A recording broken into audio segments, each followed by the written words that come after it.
Picture this. It's 1912, and the world is buzzing with excitement about the most magnificent ship ever built. Not just any ship, mind you, but a floating palace that would make even the gods of the sea jealous. This is the story of RMS Titanic. A tale so incredible, so tragic, and so utterly human that it continues to captivate us more than a century later. Grab a cup of tea, preferably not served on fine china. It might end up at the bottom of the ocean. And let me tell you the most extraordinary maritime story ever told. Our story begins not with the ship itself, but with three men whose ambitions were as vast as the Atlantic Ocean they sought to conquer. In the smoke-filled gentlemen's clubs of London, where the air was thick with cigar smoke and even thicker with British confidence, a plan was hatched that would change maritime history forever. J. Bruce Isem, the managing director of the White Star Line, was a man with a problem. His company's ships were being outclassed by their German rivals, particularly the Hamburg America Line, whose ships were not only faster, but also more luxurious. Ismay, for all his bravado, was a man of appetite, ambition, reputation, influence, and on that particular evening in 1907, those appetites found fertile ground. Lord Purray's study was the sort of room where ideas were expected to be born.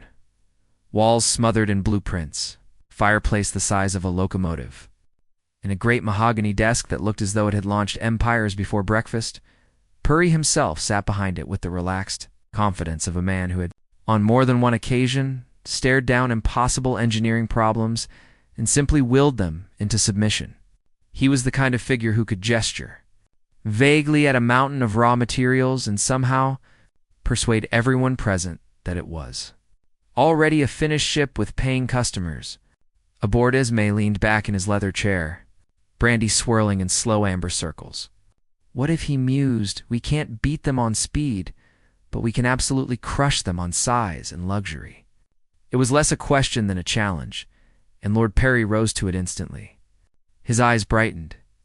One could almost hear steel plates clanging together in his imagination. You mean build ships so magnificent, so utterly spectacular, that speed becomes irrelevant? Ismay smiled, the self-satisfied smile of a man who enjoyed watching other people catch up to an idea he'd already fallen in love with, and so, amid cigar smoke, naval charts, and two dangerously inflated egos, the Olympic-class liners were conceived. Three sisters, Olympic, Titanic, and Britannic, destined to rule the North Atlantic in a way no steamship line ever had. But it would be the middle sister, Titanic, that would capture the world's imagination and eventually shatter it. Into this grand conspiracy of ambition stepped Thomas Andrews, Purray's nephew and Harland and Wolff's chief naval architect. Andrews was a perfectionist of heroic proportions. He was the sort of man who would spend an afternoon adjusting the design of a coat, hooked because the original wasted half an inch of space. Yet people adored him. Unlike Ismay's sharp edges or Purray's titanic confidence, Andrews radiated kindness, the rare engineer both brilliant and deeply decent. Asterisk, which, as history would prove, made his fate not only tragic, but unbearably unfair. Andrews threw himself into designing Titanic with the passion of Michelangelo. Painting the Sistine Chapel, except instead of angels, he was painting in steel and oak. Every rivet, every beam, every piece of decorative molding was argued over and refined until it sang. He didn't simply want to build a ship. He wanted to build a masterpiece that smelled faintly of polish and lemon oil and made ordinary people feel like minor aristocrats for the price of a berth. Construction began on March 31st, 1909, at Harland and Wolff in Belfast, and the yard became its own little universe. Imagine 15,000 men making a noise so sustained that it could be used as a metronome. Imagine sparks and iron and scaffolding that climbed into the fog. The whole rose like some huge urban myth given form, 882 feet long. A leviathan that, when she finally slid into the water, made the river seem to swallow a small mountain. For contemporaries, it was less an industrial achievement than a new kind of weather. But size without soul is only a box. Titanic's soul was in her interiors. First Class was an anthology of Edwardian taste. marbles polished until they resembled lakes, carpets thick enough to hide scenes, and a grand staircase that was less functional architecture than social stage set. That staircase, with its carved balustrades and sunlit dome, was designed to induce theatrical descents, gowns swept, jaws dropped, necks craned. There were smoking rooms for the men who liked their cigars and their conversation in equal measure, dining saloons that could seat hundreds beneath crystal chandeliers, a promenade deck where the wealthy practiced the very modern art of being seen. Andrews visited it all like a proud parent. He checked details that would have seemed absurd to anyone else: the curve of a banister, the pitch of a corridor, the way a door clicked when closed. To him, these were not trivialities, but notes in a harmony. If you displeased one, the whole composition might sound off. He walked those decks until his boots knew every board. When she was finished, Titanic was not merely a ship sheet, it was a promise of safety, comfort, in a future where transatlantic journeys would be a kind of gentle, pampered ritual. She had her sea trials, her champagne christenings, and on April 10th, 1912, she slipped out of Southampton on her maiden voyage. The world watched with the kind of breathless confidence only an era at the height of itself can muster. Passengers lounged, dined, flirted, and wagered on whether the Atlantic could be tamed by tar, steel, and optimism. Headlines declared her unsinkable with the bluntness of a prophecy, and then the iceberg. Late on the night of April 14th, 1912, in a silence that felt ordinary and inevitable, collision turned promise into panic. Hull plates split. Coal-black water found seams that no human planning had accounted for. In those hours, the meticulous order Andrews prized dissolved into urgent improvisation. He moved through the ship like a man trying to fix a painting while the floor beneath him sloped, helping passengers, pointing where lifebelts and boats should go, calculating the unimaginable with the calm of someone who had spent his life reducing chaos to tolerable numbers. He stayed aboard. Accounts vary on the last moments what corridor, what lamplit room, but the shape of the story is not. Thomas Andrews did not seek his own safety. He worked until there was no more to be done. When the sea finally took Titanic in the cold, small hours of April 15th, 1912, it also took him. The engineer who had obsessed over every tiny fitting went down with the great vessel he had dreamed into being. There is a particular cruelty in that. Image precision and kindness, swallowed by a vast indifferent ocean, but there is also a kind of dignity. Andrews's life was measured in careful lines on a draftsman's sheet and in the gentler, more human ledger of small kindnesses. Both books balance at the same terrible point. He built beauty, and he gave his life for it. The first-class dining saloon could seat 554 passengers, and was decorated in the style of a Jacobean manor, house-elaborate wood paneling, gleaming white columns, and enough crystal chandeliers to make the place visible from orbit, if orbit had existed yet. Dining there wasn't simply a meal. It was a theatrical event with silverware choreography and menus, longer than some passengers. Family trees. The a la carte restaurant was overseen by Luigi Gatti, a culinary celebrity poached directly from the Ritz in London. Gatti had the self-confidence of a man who knew exactly how talented he was. He allegedly proclaimed he could make even hardtack taste like a delicacy, a boast that, mercifully for everyone involved, was never subjected to laboratory conditions, for those who preferred their relaxation with a hint of athleticism. Titanic featured a bona fide swimming pool, a novelty so rare at sea that many passengers had only ever heard rumors of such a thing. Located on F deck, the pool was filled with heated seawater. One can only imagine the bewildered delight of those who realized they were taking a warm dip, while the ship barreled along at 23 knots. It was like exercising at a luxury resort that, for reasons never quite explained, kept changing continents. The ship's gymnasium added to the modern wonders. It was decked out with the latest exercise contraptions of 1912, which included rowing machines, stationary bicycles, and most magnificently electric horses. These mechanical oddities were designed to simulate horseback riding indoors. For those who wished to maintain their equestrian dignity without the bother of an actual horse, The gym instructor, T.W. Macaulay, was reportedly so enthusiastic about his work that if someone had suggested sunrise calisthenics on the boat deck, he probably would have led them personally, waving towels like battle standards. For gentlemen seeking quieter pursuits, the first-class smoking room offered Georgian elegance in deep leather, polished wood, and cigar-scented calm. Here, business deals were murmured, politics dissected, and deep philosophical questions contemplated, such as whether the cigars aboard matched the quality of those in London clubs. The chairs were so absurdly comfortable that more than a few passengers dozed off mid-discussion, only to be gently nudged awake by discreet stewards, who had perfected the art of waking someone without actually admitting they'd fallen asleep. Titanic was, in short, a palace disguised as a steamship, a floating anthology of Edwardian indulgence where every corridor whispered luxury and every amenity existed to remind passengers that they were part of something unprecedented. The ladies enjoyed their own sanctuary in the form of the reading and writing room, a serene retreat decorated in white with delicate furniture and large windows that framed the Atlantic like a moving watercolor.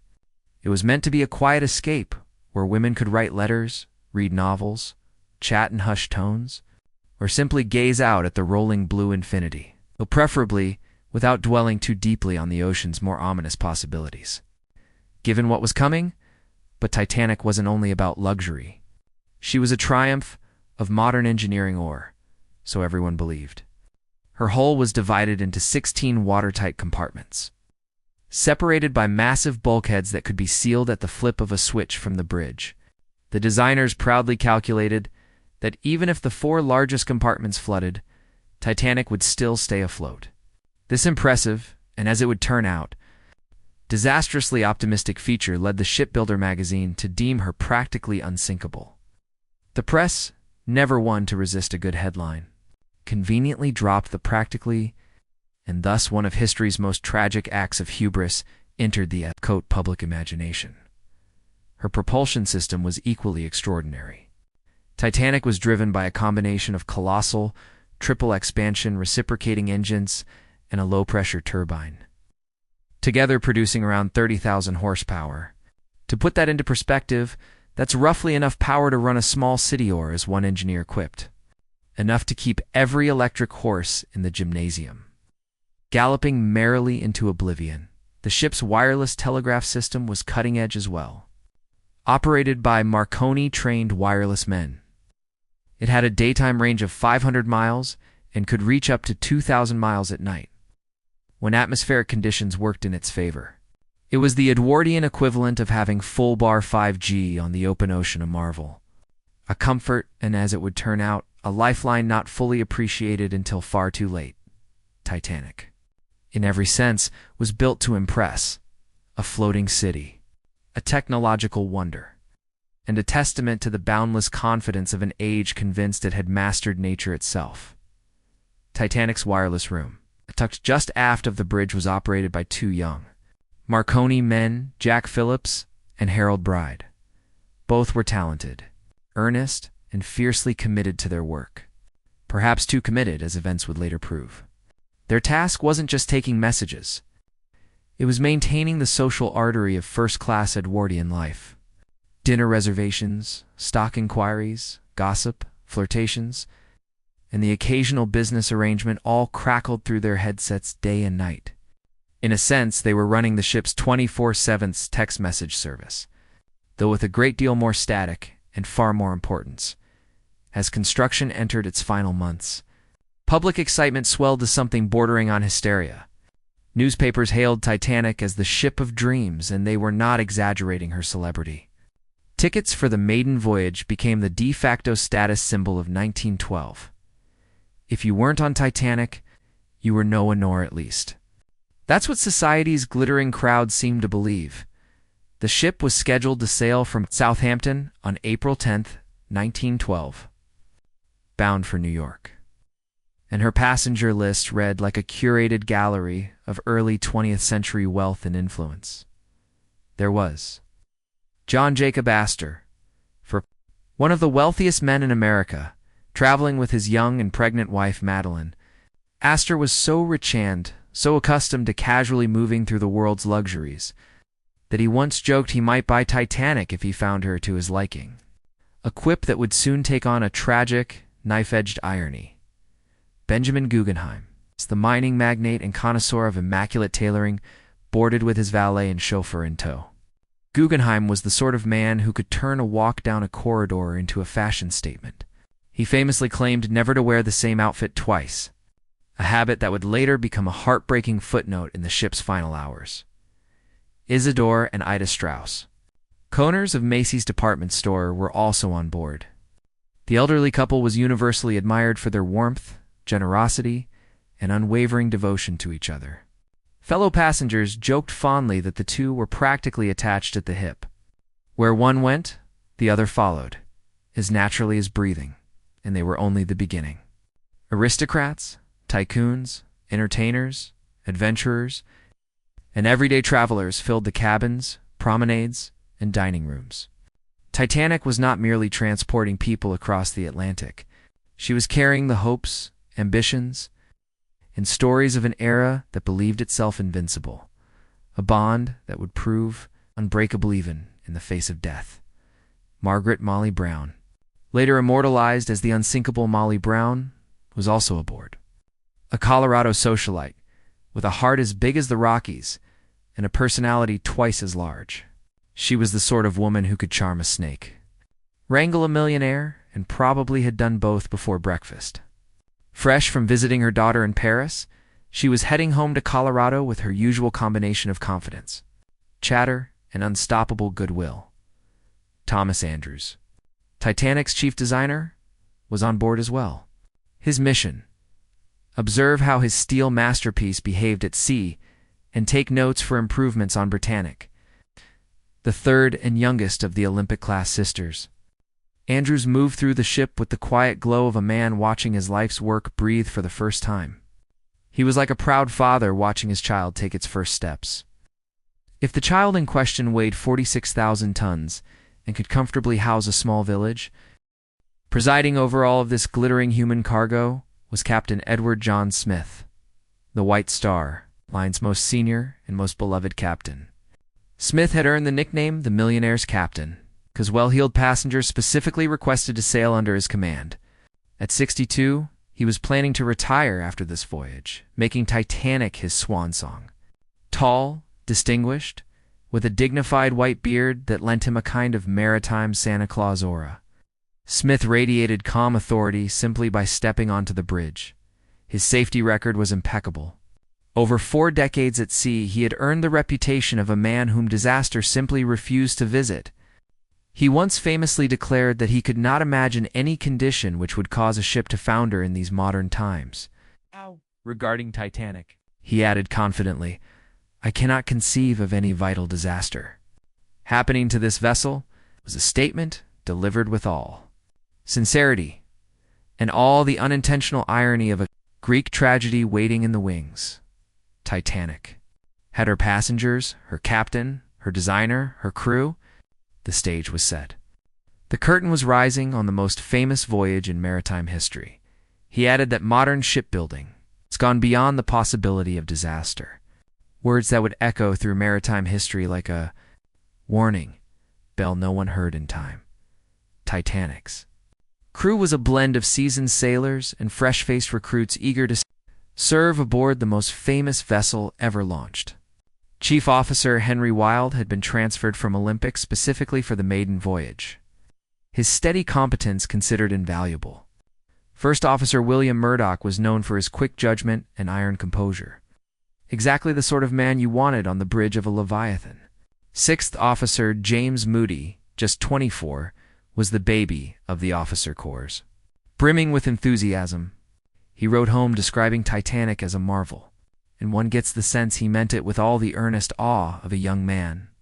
Seeing the world open before him, even the ships. Band carried its own quiet distinction. Led by violinist Wallace Hartley, the ensemble consisted of 8 professional musicians employees of a private agency, out White Star Line but no less essential to the ship's ambience.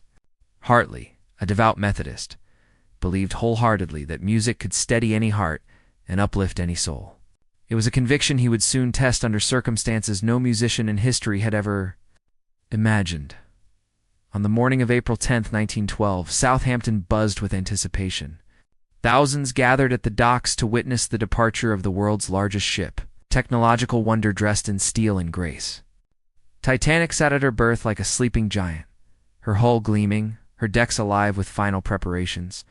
Her 4 colossal funnels towered skyward, symbols of power, speed, industrial might.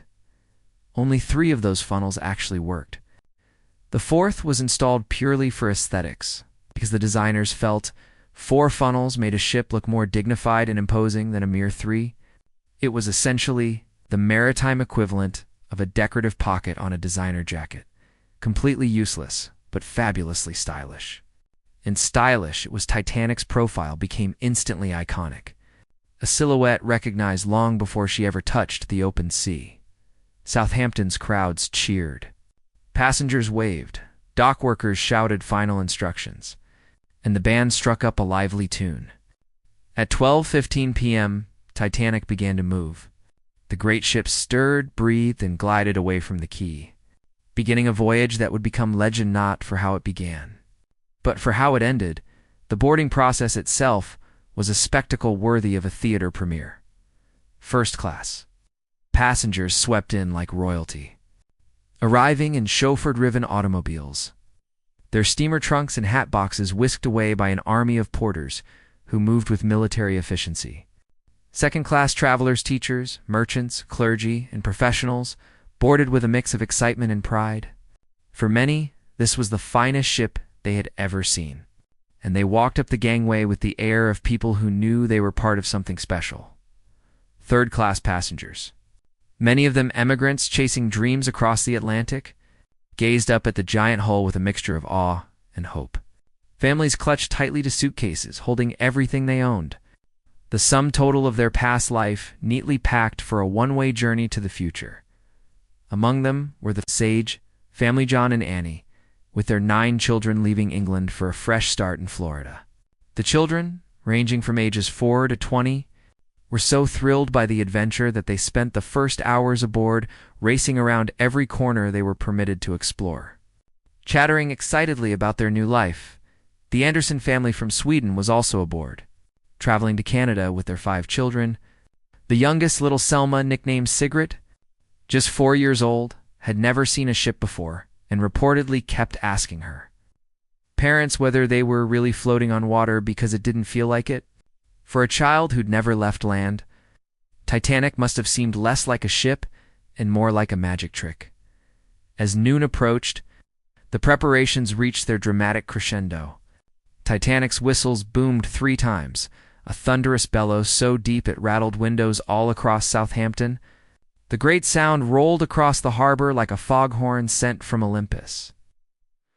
On the bridge, Captain Smith gave the order to cast off. Slowly, majestically, Titanic began to move, but the voyage nearly turned into disaster before the ship even cleared the harbor. As Titanic eased away from her berth, the immense force of her propellers created a suction that pulled at the surrounding water like a riptide. Nearby, the American liner New York, moored too close for comfort, snapped free from her moorings and began drifting sideways straight toward Titanic's flank. The crowd gasped. Dock workers shouted. Officers on both ships bolted into action. For a tense, breath-held moment, it looked as though the 2 vessels, one departing, one unwillingly advancing, would collide in a spectacle of steel and splintering timber before Titanic had even left the dock. It was an omen. If anyone had been inclined to read it that way, Eugene Daly's music floated across the deck as the tenders pulled away, a bittersweet soundtrack to the moment. Many on shore gathered to watch Titanic's departure, waving handkerchiefs and hats, not knowing whether they'd ever see their loved ones again. Some passengers reported that the band on the tender played Auld Lang Syne, a song about parting, a strangely fitting choice for a ship bound for legend. Once, Titanic headed west into the open Atlantic. The mood aboard settled into a rhythm that could only be described as confident, almost celebratory. Everything about the ship gave passengers the impression that they were sailing aboard a floating city. Designed to conquer the sea itself, life on board quickly took on its own character. First class, a world of luxury. The first-class dining saloon. Passengers enjoyed 10-course meals featuring oysters, salmon, filet mignon, and French pastries. The ship's waiters moved with choreographed precision, and the clinking of crystal glasses blended with polite conversation. Colonel John Jacob Astor strolled the promenade with his young wife, Madeline. Actress Dorothy Gibson charmed fellow passengers with stories of life on stage and screen. The Duff Gordons, Sir Cosmo, and Lady Lucy were often seen taking walks after dinner, admiring the electric lights that illuminated the decks long after sunset. Second class, comfortable and refined Sukan-class passengers found themselves enjoying accommodations better than some first-class rooms on older ships. Schoolteacher Lawrence Beasley spent much of his time reading in the library, remarking later that Titanic seemed more like a well-run country house than an ocean liner. Clergymen held small gatherings, chatting about their missions abroad. Families wrote letters home, which would later be recovered, some from lifeboats, others from the seabed. Third class. Hope and hard work third class offered none of the opulence of the upper decks.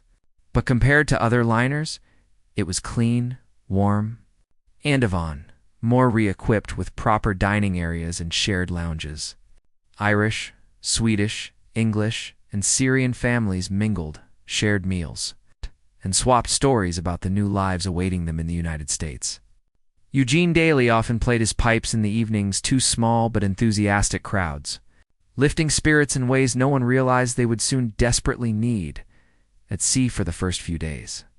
Titanic raced comfortably across calm waters under clear skies. Captain Smith allowed the engines to increase power little by little, and the vibrations beneath passengers' feet grew slightly as the great ship stretched her legs. Still, no one felt any concern. Senior officers were confident. The ship was considered practically unsinkable, a phrase repeated in newspapers and casual conversation alike. The weather remained unusually mild for April. So mild that, by the night of April 13th, Titanic was cutting through a nearly glass-still ocean. "The sea is like polished steel," one passenger wrote in a postcard. "You forget you are moving at all. The calm seas can hide dangerous things." And by the afternoon of April 14th, Titanic had begun receiving ice warnings, 6 in total. Each message pointed to a growing field of ice drifting south from the Grand Banks. Warnings that not everyone aboard would live to read Benjamin Guggenheim's. Charisma made him a natural center of gravity in any room he entered. On this voyage, he was accompanied by his mistress, the French singer Leontine Albart, as well as her maid. Guggenheim's valet, Victor Giglio, attended him with quiet efficiency, ensuring that the gentleman's wardrobe, which included evening wear, morning coats, and a collection of tailored suits, was always immaculate. Fellow passengers later recalled that Guggenheim seemed determined to enjoy every hour of the crossing, frequently raising a glass to new beginnings and the promise of New York. Life in first class. A floating social club evenings in first class sparkled literally. Electric lights gleamed off polished woodwork and gilded fixtures, casting a warm glow over the lounges. The grand staircase, with its sweeping balustrades and ornate glass dome overhead, became a favored gathering place. Passengers lingered there during the afternoons, admiring the craftsmanship or pausing for photographs. Some even joked that the staircase alone was worth the price of the ticket. Dorothy Gibson, the actress and model, charmed her fellow first-class passengers with stories from her film sets. Lady Duff Gordon, the fashion designer famed for her Lucille gowns, sketched ideas on the spot for curious ladies who hoped to commission dresses once they reached America, and in the smoking room, John Jacob Astor often held court. With a mixture of dry humor and understated pride, he recounted adventures from his recent travels in Egypt's sandstorms, antiquities markets, and camel rides, all told with the polish of a born storyteller. Younger businessmen hung on his every word, eager for insight from one of the wealthiest men in the world. Second class. Respectable comfort, meanwhile. Second-class passengers enjoyed a gentler, quieter version of first-class luxuries. Their dining room, though simpler, still offered fine linens, attentive service, and plentiful meals. Teachers, missionaries, civil servants, and newlyweds filled the space with polite conversation. Lawrence Beasley spent long hours reading by a porthole or walking the deck. Noting how steady the ship felt even when running at speed, many second-class passengers attended Sunday services, held in their own dining saloon. Hymns drifted through the air that morning of April 14th. Melodies that some survivors later said they could still hear decades later. Woven indelibly into the memory of that final day, third class, community, and hope below. The third-class passengers found joy in simpler pleasures. Their accommodations, though modest, were cleaner and more comfortable than what most had expected. Families gathered in the general room where music, dancing, and games often filled the evenings. The mix of nationalities, Swedish, English, Finnish, Syrian, created an atmosphere of shared hope. Many were emigrants chasing opportunity. Friendships formed quickly. Eugene Daly's bagpipe music became a nightly highlight. The fact that first-class passengers occasionally descended to listen was almost unheard of on ocean liners of the era. One night, a first-class woman reportedly remarked, "It is the sound of a homeland I've never seen." For a moment, everyone was simply human, no titles. No classes, just travelers together on a ship destined to enter history. Into the calm by April 14th. Titanic sailed into one of the calmest seas her crew had ever witnessed. Lookouts noted that the ocean resembled a mill pond, flat, dark, and eerily reflective.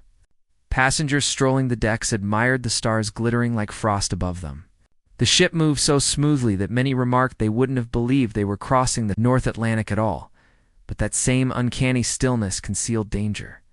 Without waves breaking against them, icebergs would be almost invisible until the last moment.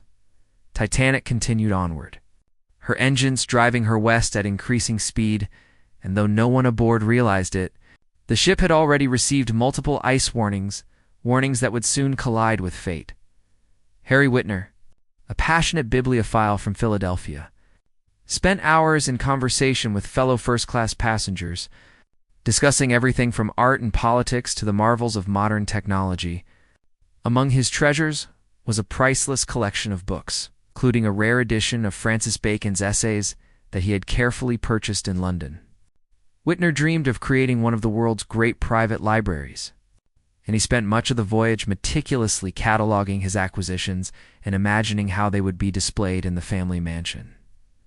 Second class, comfortable curiosity in second class. Life was quieter, but no less engaging.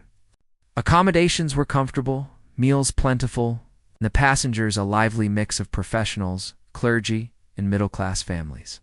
Father Thomas Biles, a kindly Catholic priest, held daily services and was universally respected for his warmth and wisdom.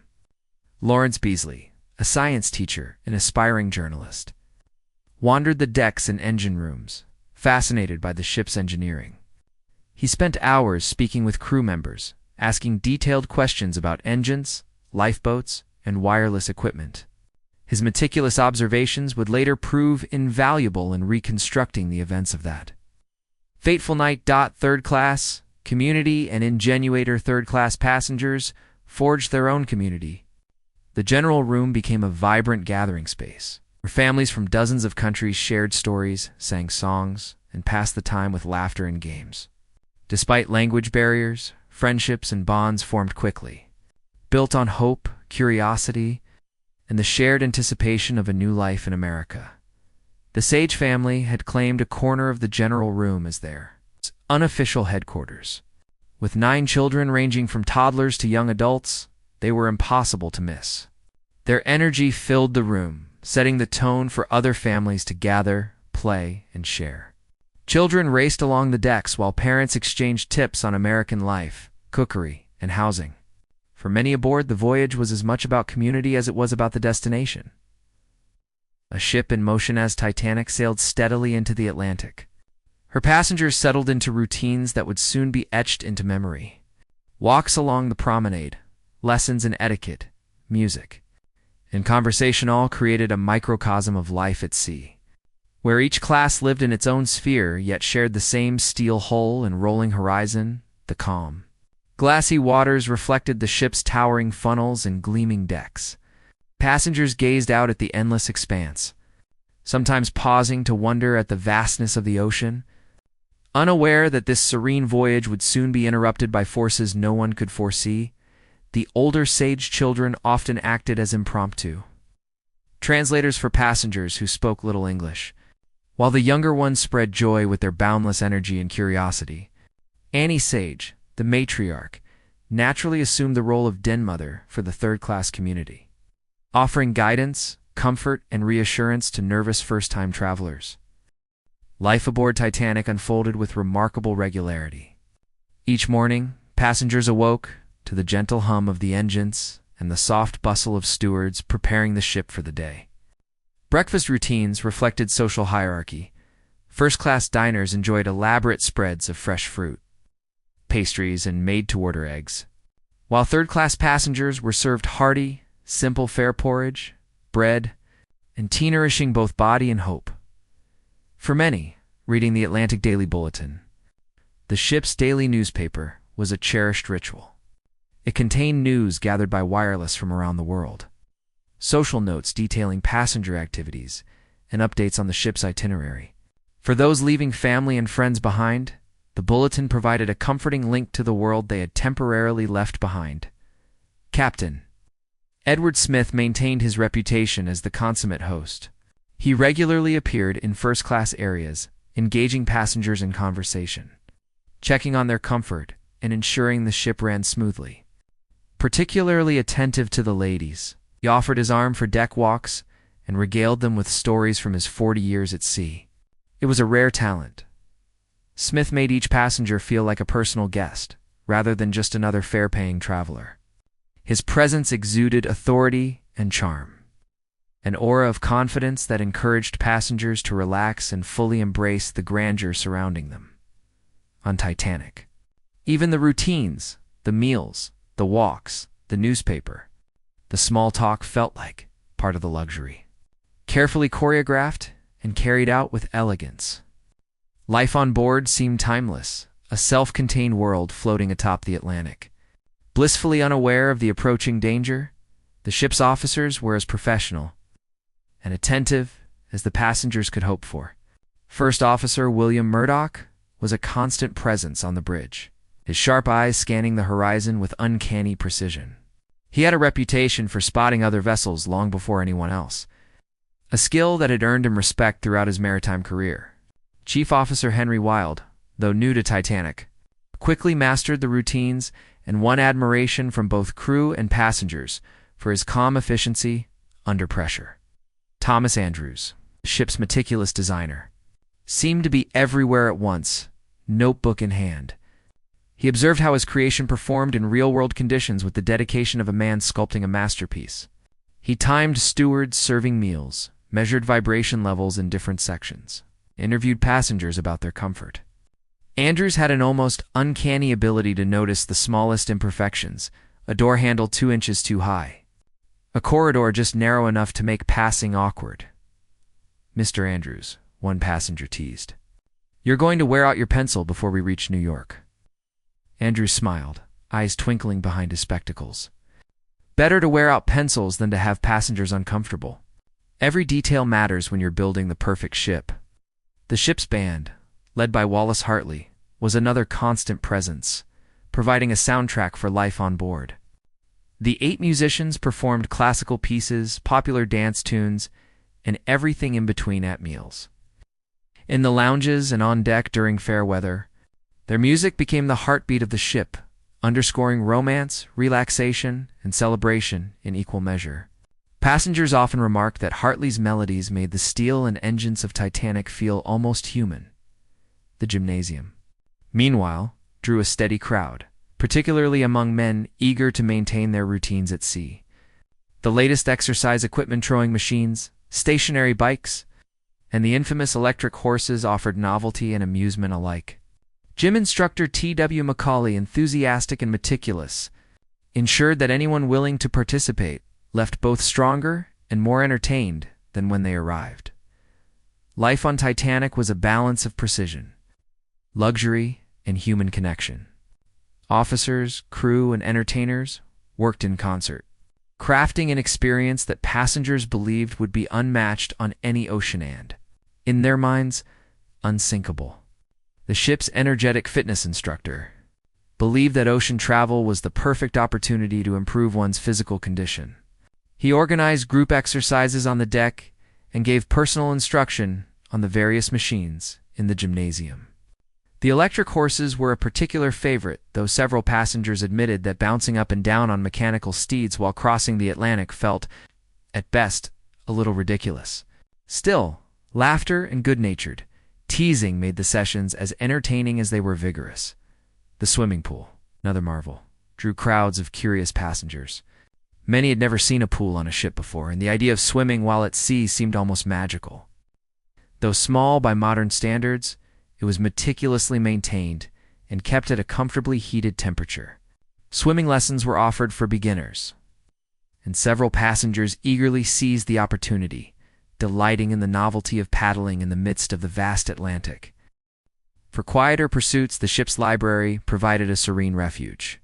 Lined with books in multiple languages, it offered novels, reference works, and magazines. Comfortable chairs were positioned near large windows that framed the rolling ocean like a moving painting. Mr. Hutchinson, the scholarly librarian, was ever ready with recommendations and seemed to have read nearly every book in the collection himself. Passengers lingered there for hours, lost in stories, or simply gazing at the horizon, enjoying a rare stillness. For spiritual comfort, religious services were held regularly. Father Thomas Biles conducted Catholic masses, while Protestant services were led by clergy drawn from the passenger list. These gatherings were well attended, providing both reassurance and a sense of community for those far from their home churches. Meanwhile, the children aboard Titanic were living a once-in-a-lifetime adventure. They raced along the decks, explored hidden nooks, and played games in the third-class general room. Families watched with amusement and pride, sharing in the joy and wonder of a voyage that promised both new horizons and unforgettable memories. Even amidst the grandeur and luxury, the laughter of children brought warmth and vitality to the great ship, reminding everyone that Titanic was not merely steel and steam, it was a world unto itself. Alive with human curiosity, hope, and delight, the ship was a floating playground. Long corridors invited exploration, decks offered endless room to run, and hidden nooks and crannies sparked the imagination. The crew generally tolerated this curiosity, with many officers and stewards becoming unofficial babysitters, telling stories and demonstrating how different parts of the ship worked. Little Lorraine Allison, a 2-year-old first-class passenger, quickly became a sort of ship mascot. Fearless and endlessly cheerful, she toddled up to strangers with a smile that could melt even the sternest heart. The crew adored her, and she could often be found wandering the galley, helping the chefs or making her way to the bridge to observe the officers at work. The Naverteel boys, Michelle and Edmund, were traveling under assumed names with their father, who had essentially kidnapped them from their mother in France. 4 and 2 years old, the boys spoke only French and were bewildered by the circumstances. Yet they were enchanted by the ship and charmed by the attention of fellow passengers. Their father, traveling under the alias Louis Hoffman, felt a complex mix of guilt and joy torn between his actions and the delight of having his sons with him as the days passed. Titanic settled into a comfortable rhythm. Friendships formed among passengers, romances quietly blossomed. And the hum of daily life on board, the music, the meals, the deck strolls created a sense of effortless luxury. The weather remained idyllic, calm seas, clear skies, and spectacular sunsets that gave way to star-filled nights. Meanwhile, in the wireless room, Jack Phillips and Harold Bride stayed busy handling passenger messages. In 1912, wireless communication was still a novelty, and passengers delighted in sending notes home from the middle of the Atlantic. Friends and family on shore marveled at the idea that a message could travel across hundreds of miles of open ocean in mere minutes. For Phillips and Bride, it was routine but routine aboard Titanic was still extraordinary. Life aboard the ship seemed almost magical, perfect blend of luxury, technology, and human connection. And yet, beneath the calm and joy, the Atlantic stretched out vast and silent. Dark mirror for the danger that lay ahead. Phillips and Bride worked in shifts around the clock, tapping out messages in Morse code and receiving replies from shore stations and other ships. The messages ran the gamut from the mundane to the deeply personal. Business deals were negotiated, family news shared, and love letters sent across the waves. One passenger wired his wife, "Having wonderful time. Ship is magnificent. Wish you were here." Another sent a terse business telegram, "Deal approved. Proceed with purchase." The wireless room functioned as the nerve center of this floating city, linking Titanic to the wider world. But not every message was trivial. Phillips and Bride also handled official communications, including weather updates and ice warnings from vessels traversing the same perilous waters. During April, ice reports were routine. The North Atlantic spring thaw produced icebergs and floating fields that posed constant hazards to shipping. On April 12th, the French liner Lorraine reported icebergs and field ice in Titanic's projected path. The next day, the German ship America signaled that it had passed to large icebergs. And the Greek steamer Athene added reports of ice and seabirds in the same area. These warnings were received and duly noted. But in the context of standard April navigation, they were not considered urgent. Captain Edward Smith, seasoned by decades of North Atlantic crossings, was fully aware of the dangers. He knew that April always brought ice, yet the weather at the time was idyllic. Clear skies, calm seas, and excellent visibility. Under these conditions, the threat seemed manageable. Standard procedure called for maintaining course and speed, posting extra lookouts, and staying vigilant. A protocol the crew followed diligently. The lookouts, Frederick Fleet and Reginald Lee, were experienced seamen who understood the gravity of their responsibility. Positioned high in the crow's nest, they scanned the horizon with binoculars, their eyes sharp and alert for any sign of danger. For the moment, all was calm, but the vast, glassy Atlantic stretched endlessly before them, a silent stage awaiting the events that would soon unfold. Fleet and Lee were stationed high in the crow's nest, a small platform atop the forward mast that offered an unparalleled view of the sea ahead. Their duties were simple in theory, but critical in practice. Watch for other ships, obstacles, or anything that might threaten Titanic. Yet a seemingly minor oversight complicated their task. The binoculars assigned to the crow's nest were locked in a cabinet, and the officer holding the key had been transferred just days before departure. The lookouts had to rely solely on their eyes, a limitation that would later be scrutinized endlessly. Though whether binoculars would have changed the outcome remains debated among historians. April 14th dawned bright and calm. Titanic had covered an impressive 546 miles in the previous 24 hours, and Captain Smith was pleased with her performance. The seas were smooth, the skies clear, and the horizon stretched endlessly in every direction. It was the kind of day that made ocean travel seem effortless, serene, and even magical. Passengers moved through their routines unaware of the approaching danger. In first class, the Astors lingered over a leisurely breakfast, discussing their New York plans and sightseeing itineraries. Benjamin Guggenheim spent the morning in the lounge writing letters and flowing, elegant script on fine stationery, carefully sealing each envelope. The Whitners were in the library, with Harry cataloging his growing book collection and strategizing how to transport his treasures safely to Philadelphia. In second class, Lawrence Beasley roamed the deck with his camera, snapping photographs and making meticulous notes about the ship's design, machinery, and operation. Father Thomas Biles was quietly preparing for the evening service, selecting hymns and composing a sermon focused on faith and perseverance, entirely unaware that his ministry would soon be called upon in the most desperate of circumstances. Below decks, the hum of daily life continued as third-class families prepared for another day at sea. Children played, parents organized their belongings, and the shared anticipation of a new life in America filled the air.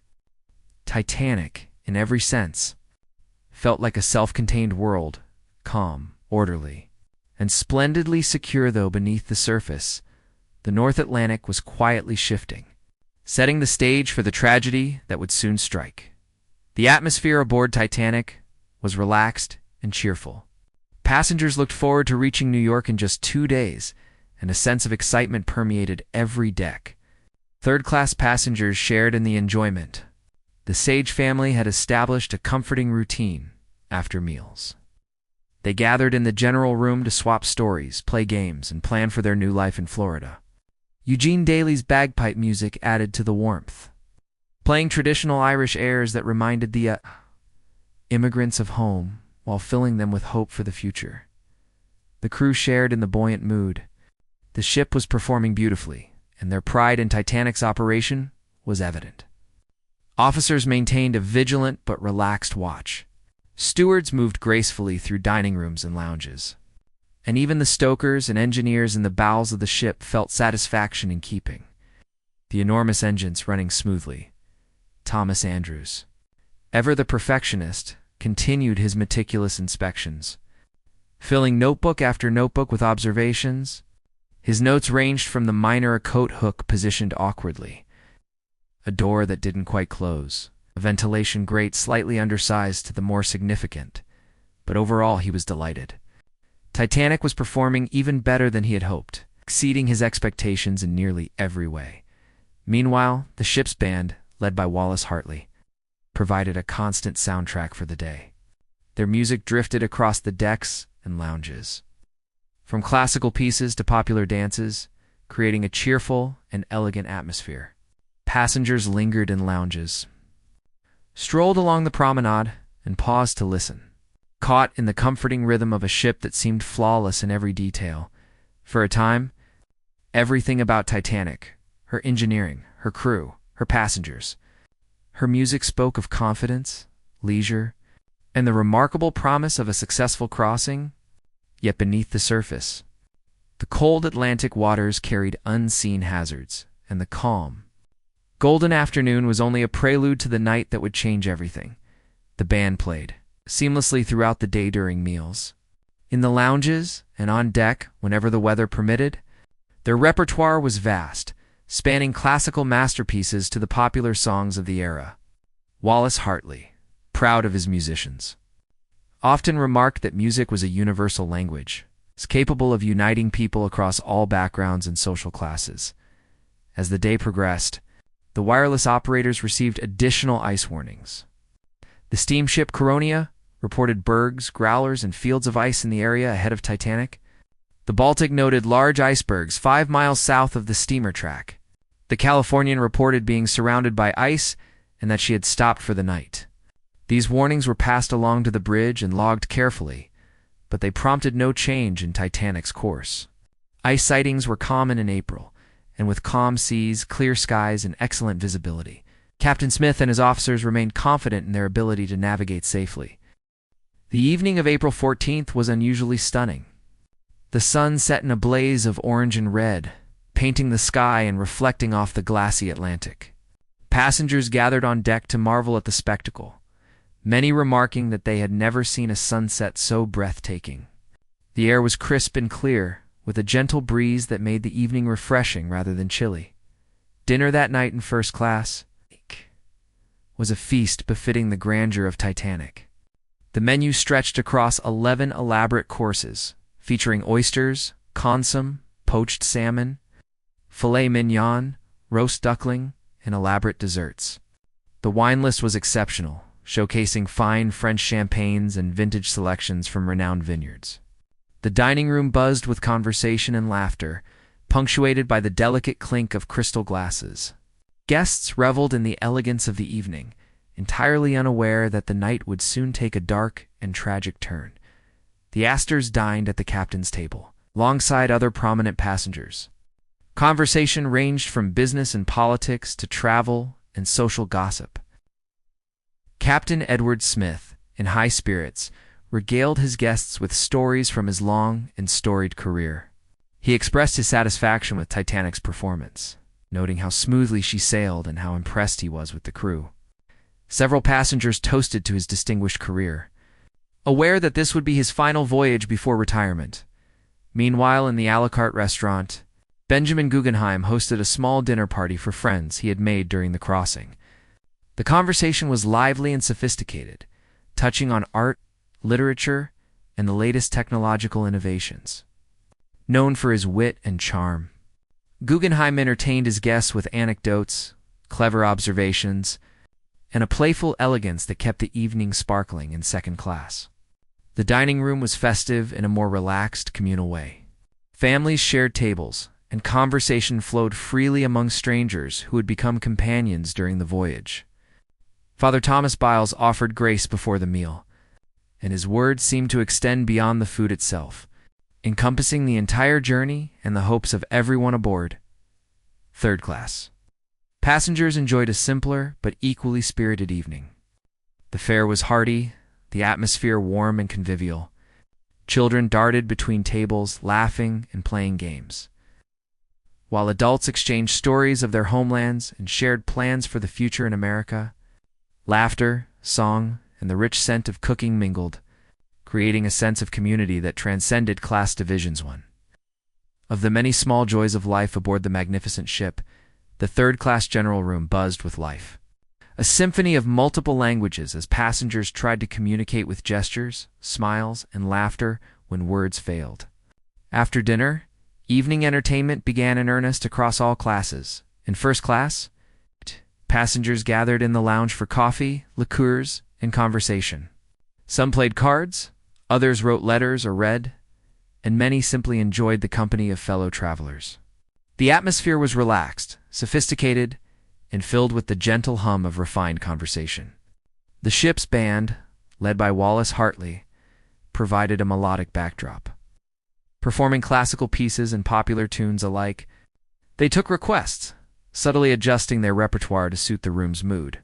Hartley beamed with pride, seeing his musicians harmonize so effortlessly and watching the passengers' enjoyment. Second-class passengers enjoyed a more informal evening in their own lounge. Card games and board games kept groups occupied while others gathered around the piano for a lively sing-along. Passengers took turns leading songs from their homelands, bridging cultural gaps with music and shared merriment. The warm, friendly atmosphere encouraged interaction, and the barriers between strangers dissolved as they laughed, sang, and celebrated the adventure together. Third class. Passengers created their own vibrant entertainment on the well deck and in the general room. Eugene Daly's bagpipe set the tone, playing traditional Irish airs that had everyone tapping their feet. Passengers from other countries joined in, sharing folk songs and dances that brought smiles and movement to the evening. Despite the simpler accommodations, the energy was contagious, and the laughter of children mingled with the music of adults, creating a joyous chorus that echoed through the ship. For a moment, Titanic seemed to be a world apart, an ocean-bound community, thriving on music, companionship, and the shared wonder of travel. Blissfully unaware of the danger that lay ahead in the cold Atlantic night, the children were allowed to stay up later than usual, darting across the decks, playing games, and burning off the last of their boundless energy before bedtime. Laughter rang out across the ship, carried by the crisp evening air. As the evening progressed, however, the temperature began to drop noticeably. Passengers who had enjoyed the mild weather earlier reached for coats and shawls. The sea remained calm, but there was a distinct chill that hadn't been felt in previous days. Some joked that they must be nearing the North Pole, unaware that their casual observations were in fact a subtle warning from nature. Experienced mariners would have recognized the significance immediately. When a ship approaches a large ice field, surrounding air and water temperature drops sharply, a natural signal of danger lurking just ahead. On the bridge, Captain Smith and his officers were fully aware of the chill and its implications. Extra lookouts were posted, binoculars or not. Every crew member remained vigilant, scanning the horizon for any hint of ice. The calm waters and clear skies may have made the night seem harmless, but the officers understood that the Atlantic could conceal peril in its glassy surface below decks. Passengers remained largely unaware of the silent warning. They strolled along the decks, conversed quietly in lounges, or retired to their cabins, enjoying the tranquility of the night. Titanic glided forward, majestic and seemingly invincible. Unaware that the Atlantic was preparing to challenge her in a way no one on board could have imagined. The standard procedure for navigating icy waters remained in effect. Maintain course and speed while relying on the excellent visibility and the vigilance of the lookouts to spot obstacles in time to avoid them. Captain Smith made his final rounds of the ship. Checking with his officers and ensuring that everything was in order for the night, he was pleased with the vessel's performance and confident in his crew. Titanic was on schedule to arrive in New York on Wednesday morning, and Smith looked forward to completing his final voyage without incident. At 9:40 p.m., the steamship Mazaba sent a wireless message reporting heavy pack ice and large icebergs directly in Titanic's path. Jack Phillips, occupied with a flood of passenger messages in the wireless room, did not immediately forward the warning to the bridge. Instead, the message was set aside a seemingly small delay. That would prove tragically significant.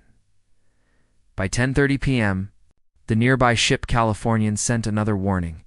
They were stopped, surrounded by ice, and drifting.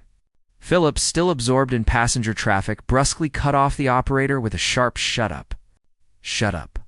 I'm busy." Offended, the Californian operator turned off his wireless set and went to bed. This breakdown in communication would have devastating consequences in the hours to come. As 11 p.m. approached, most passengers were preparing for bed. First-class travelers retired to their luxurious staterooms, murmuring about the perfection of the day and the beauty of the voyage. The calm seas, the brilliant sunset, and the fine dining had created a sense of invincibility aboard the ship, even as the Atlantic around them held hidden dangers. Below deck, second and third-class passengers also began to settle in, unaware that the night would soon shatter the serenity of the voyage. Titanic, proud and magnificent, sailed forward into darkness. Her officers and crew poised for a routine night, oblivious that the iceberg looming ahead would soon transform that calm into chaos. The Astors bade goodnight to their fellow diners and retired to their suite, anticipating another day of pleasant sailing. In the smoking room, Benjamin Guggenheim lingered a little longer, savoring a final cigar and brandy while enjoying the company of fellow gentlemen who were not yet ready to end the evening in second class. Families were tucking children into bed and settling in for the night. Lawrence Beasley sat in his cabin, writing in his journal about the day's observations and marveling at the ship's remarkable engineering. Father Thomas Biles prepared for his evening prayers, reflecting on the conversations and aspirations he had witnessed among the passengers. A quiet, contemplative moment before sleep. Third-class passengers also began to settle in, though in a more communal fashion. The Sage family coordinated the bedtime routine for their 9 children, process requiring patience and careful attention. Eugene Daly carefully stored his bagpipes and prepared for sleep, tired but happy after entertaining his fellow passengers with music throughout the day. Meanwhile, the crew changed shifts, with the night watch taking over from their daytime colleagues. On the bridge, officers maintained their vigilant watch, scanning the horizon for signs of danger. In the crow's nest, Frederick Fleet and Reginald Lee assumed their positions at 10 p.m., eyes straining to detect anything ahead in the darkness. Despite the clear skies and calm seas, spotting ice was challenging. The night was moonless, leaving the Atlantic a vast black expanse. The brilliant stars above offered little illumination, and the faint outlines of icebergs could be nearly invisible until dangerously close. The lookouts, knowing the stakes but limited by darkness and the absence of binoculars, relied entirely on sharp vision, concentration, and the hope that the sea would reveal its hidden dangers in time. The sea was unnervingly calm, so still that there were no waves breaking against icebergs, waves that would normally create a telltale white foam visible from a distance. Every shadowed shape on the dark water was harder to detect. Leaving the lookouts with little margin for error, Thomas Andrews continued his rounds, notebook in hand, observing the ship's performance during the night hours. He focused on the heating and ventilation systems, noting how they responded to the dropping temperature. Every adjustment he considered was aimed at improving passenger comfort, even in the chill of a North Atlantic night. Meanwhile, The ship's band had finished their evening performance and was preparing for bed. Wallace Hartley, pleased with the smooth progress of the voyage, already planned music for the next day. Requests from passengers filled his mind, and he looked forward to delighting them with special arrangements once morning came. In the wireless room, Jack Phillips remained immersed in a mountain of personal messages. The backlog of telegrams was enormous, and he worked tirelessly to clear them. Harold Bride rested, preparing to take over the night shift. The wireless room was one of the few places on the ship where work continued uninterrupted, connecting Titanic to the world through invisible threads of radio waves by 11:30 p.m. The lookouts in the crow's nest noticed the bitter drop in temperature. Their breaths clouded in the starlight as they stamped their feet and rubbed their hands together, fighting the cold while keeping a vigilant watch. Every shadow on the horizon demanded their attention. On the bridge, the officers were equally alert. They monitored the ship's course and the increasingly frigid conditions. Every precaution was taken, from extra lookouts to careful observation of the surrounding waters. Yet despite their vigilance, the combination of calm seas, a moonless sky, and the absence of waves against the ice meant that the Atlantic could conceal dangers that even the sharpest eyes might struggle to detect. First Officer Murdoch, having taken over the watch from Chief Officer Wilde, recognized the significance of the sudden dramatic drop in temperature. Experienced enough to know that ice was likely nearby, he ordered the lookouts to maintain an especially sharp vigil and ensured the engines were ready to respond immediately to any commands. At 11:35 p.m., a shadow appeared on the horizon. At first it was subtle, a dark smudge against the starlit sky, but it quickly grew larger and more distinct. Frederick Fleet, peering intently from the crow's nest, grabbed the telephone and rang the warning bell 3 times, the signal for an obstacle directly ahead. "Iceberg right ahead?" he shouted into the receiver. "On the bridge." 6th Officer Moody received the call and immediately relayed the warning to Murdoch. Murdoch reacted swiftly, issuing precise, practiced commands. "Hard a starboard," he ordered, directing the helmsman to turn the ship sharply to port. At the same time, he rang the engine room telegraph to full astern, commanding the engines to reverse at maximum power. Murdoch also activated the switches to close the watertight doors, sealing off the compartments below decks in preparation for potential flooding. The actions followed standard emergency procedure, executed with the skill and precision of a seasoned officer. For a fleeting moment, it seemed as if Titanic might narrowly avoid the iceberg, but the ship's immense size and speed made complete avoidance impossible. The iceberg scraped along the starboard side, ripping a gash below the waterline. To most passengers, the collision was barely perceptible, a slight tremor that caused only a mild jolt or an uneasy shiver. The ship shuddered, metal groaning under the strain. But Titanic's enormous presence and momentum gave the impression that nothing serious had occurred. Beneath the surface, however, disaster had begun. Water was pouring into the forward compartments, filling them at a rate far faster than the designers had anticipated. Thomas Andrews, making his rounds, immediately sensed that something was terribly wrong. For the first time that night, the calm, confident air of the ship shifted, replaced by the invisible but growing threat that would soon engulf everyone on board. Many passengers didn't even wake. Those who were still awake described the sensation as if the ship had run over a sandbar or scraped along a dock. There was no dramatic crash, no violent impact, just a gentle grinding that lasted about 37 seconds. In first class, John Jacob Astor IV, still awake in his suite, felt the slight shudder and peered out of his porthole, seeing nothing unusual. Benjamin Guggenheim, lingering in the smoking room, noticed the ship slow and assumed it might have paused to avoid some obstacle. The mildness of the tremor reassured most passengers that nothing serious had occurred in second class. Lawrence Beasley, absorbed in a book, felt the engines give an extra heave and noticed a more pronounced rocking of his mattress. Rising to investigate, he found nothing alarming. Father Thomas Biles, deep in evening prayers, felt the faint vibration but continued undisturbed. Third-class passengers, closer to the point of impact in the engine rooms, felt the collision more distinctly. Some woke in mild alarm, only to be reassured by the briefness of the sensation and return to sleep. The sage children, still awake, questioned their parents about the noise, and their mother smiled, telling them it was nothing to worry about. On deck, however, the situation was clear.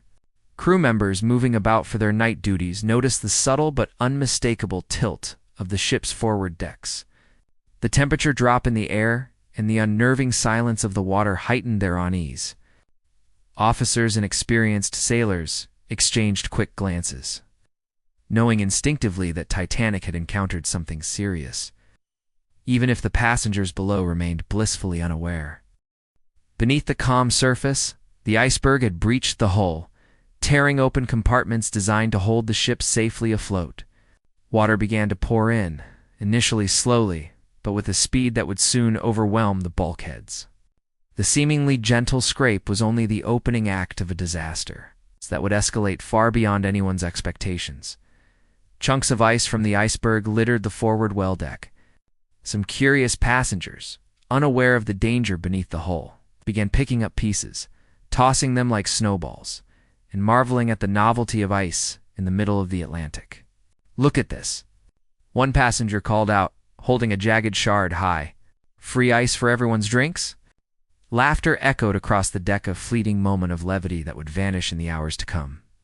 Thomas Andrews, in his cabin at the time of the collision, immediately sensed the gravity of the situation. His trained engineer's instincts recognized the subtle but alarming shudder and the way the ship seemed to settle unevenly. The hull had been breached, and water was entering compartments below. Without hesitation, he dressed and made his way to the bridge to assess the damage. Captain Edward Smith, having retired to his cabin only minutes before the impact, was awakened by the collision and the sudden deceleration of the engines. He rushed to the bridge, where First Officer Murdoch quickly reported the situation. "I put her hard a starboard and ran the engines full astern. But it was too close," Murdoch said grimly. "I tried to port around it, but she hit. The watertight doors are closed." Smith's first action was to bring the engines to a full stop, halting Titanic's forward motion. He immediately sent for Thomas Andrews, who arrived promptly with his notebook and an intensity that spoke of both urgency and professional pride. Together with several officers, Andrews began a methodical inspection of the forward compartments. They descended into the lower decks, opening inspection hatches, and quickly confirmed their worst fears. Several watertight compartments had been breached. Water was pouring in, and despite the ship's advanced design, the inflow exceeded what the bulkheads could contain. Andrews ran calculations rapidly in his head, pacing the length of the affected areas. "She's doomed to sink," he murmured, his voice tight with controlled alarm. "The first 4 compartments are flooding. If the water continues, she will settle by the bow and the stern will rise. And we won't have enough time to save everyone unless we act immediately." Captain Smith absorbed the information with the measured calm of a lifetime at sea, but his eyes betrayed a grim understanding. Orders were issued. The wireless operators were to send urgent distress signals. The crew were to prepare the lifeboats, and passengers were to be awakened and mustered. The reality of Titanic's predicament was beginning to ripple outward, from the bridge through the corridors, down into the staterooms, and finally onto the decks, where the first hints of panic would soon appear. What they found was devastating. The iceberg had torn a series of small punctures along the starboard side, stretching from the forepeak to just beyond the 4th watertight compartment. Each hole, individually, seemed minor, no larger than a person's fist butt collectively. They were catastrophic. Water poured into the first 5 compartments with alarming speed. The mailroom was already submerged, postal workers desperately trying to salvage the sacks of letters and parcels.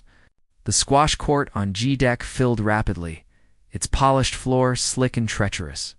In the forward cargo holds, seawater crept steadily upward, ruining luggage, crates, and goods packed for transatlantic delivery. Thomas Andrews ran through the numbers with grim efficiency. Titanic had been designed to stay afloat with 4 compartments flooded, but not 5. With the 5th breached, survival was impossible. The mathematics were merciless. As the bow sank lower, water would spill over the bulkheads into the next compartments, setting in motion a progressive flooding that no crew, no engineering feat could halt. "How long do we have?" Captain Smith asked quietly, his voice steady but grave. Andrews checked his calculations, then glanced at his pocket watch. "It's 12:15 a.m. on April 15th, he said. An hour. An hour and a half at most." The enormity of the situation settled over them both. Titanic, the pride of the White Star Line, a floating palace of engineering and luxury, was doomed. The calm, cheerful world of staterooms, dining rooms, and promenades would soon be replaced by a desperate struggle for survival. Smith and Andrews shared a brief, silent understanding. There was no time for despair. Only action orders were given immediately. The wireless operators were to transmit the ship's distress call without delay. Crew members were summoned to prepare the lifeboats, and passengers would soon need to be awakened and mustered. The realization struck with chilling clarity.